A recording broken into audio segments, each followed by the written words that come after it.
দরজা খোলার সাথে সাথে আর হাঁসগুলো এসে দরজার সামনে হাজির। চীনা হাঁস, টার্কি মুরগি, হ্যাঁ সাথে সোনালী মুরগিও ছিল। তো যখন আমি আসি ওদের জন্য খাবার দিতে হবে, এটাই একটা রীতি হয়ে দাঁড়াইছে। তাই আমিও খাবার নিয়ে আসছি। হ্যাঁ, এই যে এখন এই শেষবারের মতো খাবার দিব, 5:30 বাজে বিকেল। তো এই শেষবারের মতো খাবার দিব, তো খাবার নিয়ে আসছে, ওদেরকে খাবার দিয়ে কথা বলি। এই যে দেখুন ওরা এখন খাবার নিয়ে খুব পাগলামি করবে, দেখেন কী অবস্থা। হ্যাঁ, এই পর্যন্ত 4বার খাবার দেওয়া অলরেডি হয়ে গিয়েছে, এটা 5বারের মতো চলছে।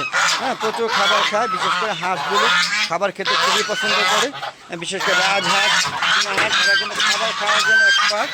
হ্যাঁ, এই যে দেখুন, এই যে দেখুন, এই যে পাগল বানায় লেগেছে, এই যে দেখেন, এই যে দেখেন, এই যে দেখুন কী অবস্থা। হ্যাঁ, খাবার নিয়ে কান কোন বড় বানায় লেগেছে, দেখেন এখানে খাবার দিব। আপনারা দেখেন কীভাবে আমার সাথে সাথে হ্যাঁ আসতেছে খাবার খাওয়ার জন্য। দেখেন এই যে রাজহাঁসটা দূরে চলে আসলো, দেখেন এদেরকে খাবার দিচ্ছি বন্ধুরা, দেখতে থাকুন। তো বন্ধুরা এখানে আবার খাবার দিতে আসছি, এই যে দেখুন, এই যে আমার সামনে খাবার খাবে, দেখেন সবগুলো খাবার দিচ্ছি। হ্যাঁ, এদেরকে খাবার দিতে হবে, দেখেন এরা খাবার ছাড়া কিছুই বুঝে না। আর এটা একটু প্রতিবন্ধী, তো এটাকে ধরে নিয়ে ধরে নিয়ে এই যে জায়গায় দিব, দেখবেন ও কীভাবে খায় একটু দেখুন, ফলো করুন। এই যে একটু ধরে দিতে হবে, তাহলে খাবে। এই যে দেখেন, এই যে খাচ্ছে, দেখছেন এটা একটু প্রতিবন্ধী। এটা ছোটোবেলা থেকে মারা যাওয়ার কথা ছিল, ওর সাথে প্রায় 30টা মতো মারা গিয়েছে।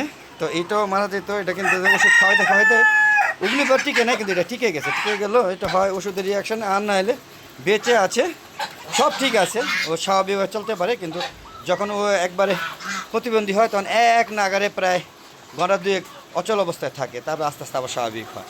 হ্যাঁ, এই অবস্থা। এটা যদি সুস্থ হওয়ার কোনো লক্ষণ যদি নাই, যদি আপনারা জানেন যে সুস্থ হবে, তবে অবশ্যই আমার সাথে শেয়ার করতে পারেন। যে টিপস যে বা যে ওষুধ দ্বারা আমাকে শেয়ার করলে আমি হয়তো এটা খাওয়া সুস্থ করতে চাচ্ছি। আমি চাই না প্রতিবন্ধী হয়ে ও বেঁচে থাকুক। তারপরে ভালোবাসা টান ওকে জবাইও করি না আর বিক্রিও করি না, ও এখানে থাকুক, যতদিন থাকবে বেঁচে থাকবে।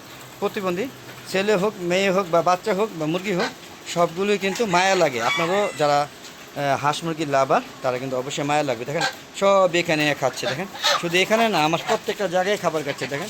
হ্যাঁ, দেখেন সবাই মনোযোগ সহকারে খাবার খাচ্ছে, দেখেন কি সুন্দর করে খাবার খাচ্ছে। আমার পুরান রাজহাঁস, এদের বয়স কিন্তু অলরেডি 4 বছর প্লাস হয়ে গিয়েছে, যদিও 2 বছর ধরে ডিম পাচ্ছে না। 1 বছর 15 না 1 বছর উপরে, 1 বছর 4-5 মাস ডিম পাচ্ছে না। আর ওরা ডিম পারলে অসুস্থ হয়ে যায়, কারণ বেঁচে আছে, ভ্যাকসিন দেওয়া আছে। তারপর আমি চাই ডিম পারুক, দেখি এবার শীতে ডিম না পারলে ওগুলিকে হয়তো সেল করে দিব। তো সেই হিসাবে নতুন আবার প্রজাতি অলরেডি নিয়ে আসছি, তবে পুরানগুলি সবচেয়ে সুন্দর। দেখেন এই হচ্ছে এগুলো নতুন, দেখেন এগুলো নতুন, কালার খুব একটা পছন্দ হয় না। আর এটা হচ্ছে পুরান, দেখেন এটা পুরানটা কত সুন্দর। আর এই যে দেখেন কত সুন্দর পুরান। হ্যাঁ, পুরানগুলো কালারই অনেক সুন্দর, চিকচিক করে, অনেক রূপ লাবণ অনেক সুন্দর। আর যে দেশি, এটা একটা পাহাড়ি মুরগি, দেখেন কত সুন্দর। এই পাখাগুলো কেটে দেওয়া হয়েছে, কারণ হলো ও পাখির মতো উড়ে, হ্যাঁ এক সাথে তার সাথে চলে যায়, এই জন্য ভয়ে কেটে দেওয়া হয়েছে। কারণ কয়েকবার ছাদের 5তলা ফ্লোর থেকে চলে যায়, কোনটা ধরে নিয়ে আসতে হয়। এই যে একটা শৌখিন মোরগ, হ্যাঁ এর বয়স কিন্তু এই ছাদের বয়সে প্রায় কাছাকাছি 5 বছর হবে। তো এখনও সে বেঁচে আছে, ওর বাপ, চাচা, আত্মীয় স্বজন, ভাই বোন, পোলা মেয়ে সব মারা গিয়েছে। এই যে চীনা হাঁসগুলোর সাইজ দেখছেন, মাশাআল্লাহ। আপনারা দেখেন এরকম চীনা হাঁস আপনাদের সাথে আছে কি না, বা যারা হাঁস মুরগি পালন করেন তারা কমেন্ট করে জানান। বেশ বড়, প্রায় 6 কেজি প্লাস।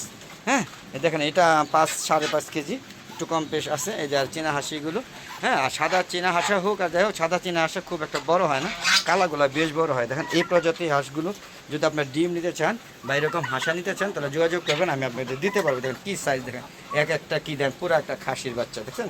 হ্যাঁ, আর এই যে একটা হয় এটা বড়, আর এই যে সাদা হাঁসাগুলো সাইজ ছোটো হয়, খুব না, এর বয়স কত 3-3.5 কেজি হবে এটা।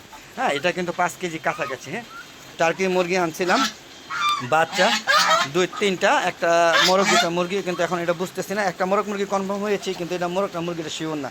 হ্যাঁ, এটা আপনার যদি জানেন তো কমেন্টকে জানাবেন। তো এটা যে মোরগ এটা কনফার্ম, আর এই যে একটা এটা মুরগি, এটাকে 100% শিওর, যে এই 2টা, আর বাকি ওইটা কনফার্ম না, কনফিউজ আছে।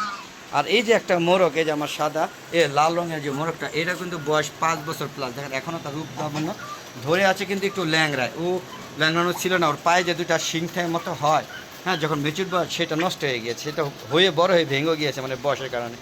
যাক বন্ধুরা, দেখতে পাচ্ছেন এই যে এখন এটা মোটামুটি স্বাভাবিক থাকবে, খাওয়া দাওয়া করছে। তো দেখেন এই যে আপনাদের খাবার দিয়ে আপনাদের সাথে কথা বলছি, এখন ভিডিও ক্যামেরা মানে বন্ধ করে দেন, সব খাওয়া শেষ। দেখতে পাচ্ছেন মানে কী রকম খাবার খায় একটু বুঝতেই পারছেন। আর এই যে দেখেন, এই যে এটা ভয়ে ভয়ে থাকে, যে দেখেন এটা সকালবেলা আগে ছাড়তে হয়, এটা বয়স হয়ে গেছে তো কারোর সাথে ঝগড়া করে পারে না। দেখেন তো রূপ লাবণ্য কিন্তু অনেক সুন্দর, দেখেন কত সুন্দর। আর এই হাঁসাটা সবাই ওকে মারে, এই জন্য ও একা একা এক কোনায় বসে থাকে। তো এই যে আমার টার্কি মোরগটা দেখেন আস্তে আস্তে, এটা বয়স কিন্তু 3 মাস 3.5 মাস হবে আর তো। তো বন্ধুরা আজ আর না, চলে যাব, অনেক হলো, অনেক কথাবার্তা বললাম। যাওয়ার আগে বলবো বন্ধুরা, আমার একটা ফেসবুক পেজ আছে, ফেসবুক পেজটাকে অবশ্যই ফলো দিবেন এবং 6টার পরে যে ভিডিওগুলো আপলোড করে থাকি 6টা বা 6টার পরে সেগুলো দেখবেন, সুন্দর করে দেখে সুন্দর সুন্দর মতামত দিবেন। আর যদি ভালো লাগে তাহলে শেয়ার করে সবাইকে দেখার সুযোগ করে দিবেন।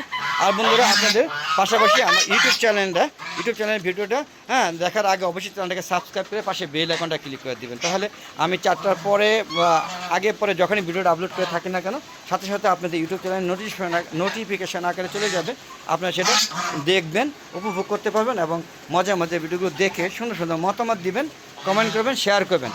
শেয়ার করে সবাইকে দেখার সুযোগ করে দিবেন। আর সবাই আপনার ছাদ বাগান করবেন, সবচেয়ে বড় কথা হলো ছাদ বাগান। দেখেন আমার কত সুন্দর দুন্দুল ঘাস, ঝিঙে, তারপরে এখানে বরবটি, পটল, কাঁকরোল, ওই দেখেন বর্ষাকাল সবার আম পাইকার শেষ পর্যায়ে, আর আমার কাছে আবার নতুন করে 12 মাসি আম ফুল আসছে, বরই, লেবু, ঢেঁড়স, এরপরে ওখানে আপনার ওই যে কী বলা হয় আমড়া, তারপরে জলপাই, সব ধরনের গাছ, কাঁঠাল, সব ধরনের আম গাছ, এমনকি সবজি গাছ আছে। আপনারা সবাই ছাদ বাগান করুন এবং ছাদে মোটামুটি খারাপ হয় না, মাটি অনুযায়ী যেরকম পরিমাণে হয় আপনারা হয়তো বিক্রি করতে পারবেন না, আপনারা খেয়ে 500 প্রতি 2-1 টাকা বা প্রতিবেশীদের দান দিতে পারবেন, এরকম পরিমাণ হয়। যেমন আমার বড়ই, এত বড়ই হয় আমি সবাইকে বিতরণ করি। জামরুল, প্রচুর পরিমাণ জামরুল হয়, আম হয় প্রচুর পরিমাণে, এগুলো আমি বিতরণ করে দিই। তো সর্বোপরি আপনারাও ছাদ বাগান করুন। তো আজ আর নয়, চলে যাচ্ছি। যাওয়ার আগে বলবো প্লিজ আপনার ছাদটাকে ফেলে না রেখে ছাদ বাগান করুন।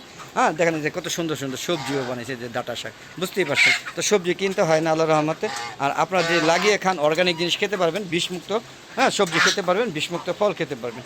তো ভালো লাগলে আমার ভিডিওটা শেয়ার করে সবাইকে দেখার সুযোগ করে দিন।